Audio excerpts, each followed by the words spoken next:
Hello, ako nga pala si Versiet. Guys, ngayon panibagong video na naman gagawin natin. Full na naman siya. So, kung na-encounter nyo yan, yung full na ganyan, intay-intay lang kayo. So, medyo madalas kasi talaga mapuno yung server nila. I think dapat magdagdag na sila ng server.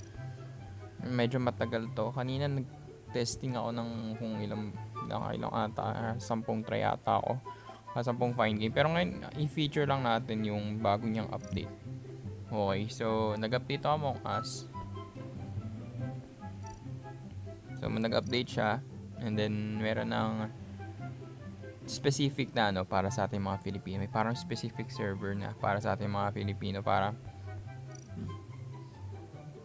mas filtered na yung mga players nila. No, meron ng Filipino option doon. And then meron din dagdag din sila ng Polish chat para naman sa mga Polish na tao, or Polski nakalagay if I'm not mistaken yung natin language nila. Ayaw pa rin. Grabe yung bug, wait lang. And aside from that, ano rin pala to, bug. So may bug din tong Among Us dito.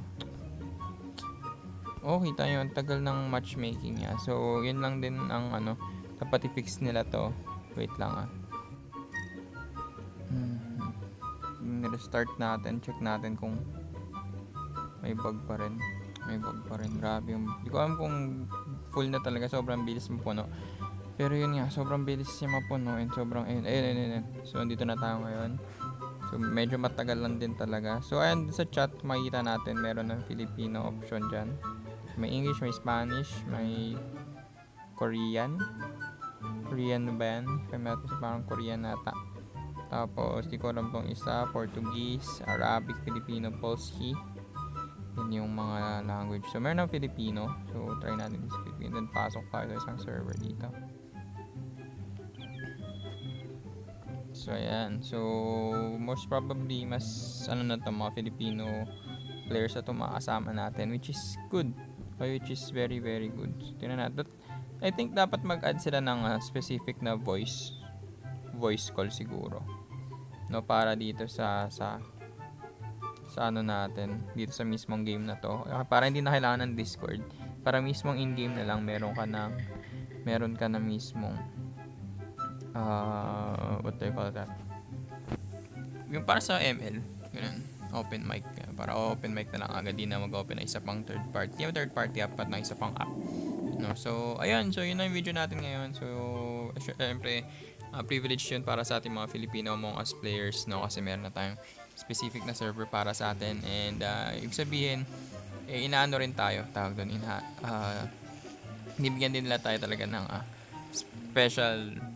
special treatment. Kumbaga ginawan pa nila tayo ng sarili nating server, no, sa chat, para mas madali nating makausap ang isa't isa, and mas madalis tayong makakonect.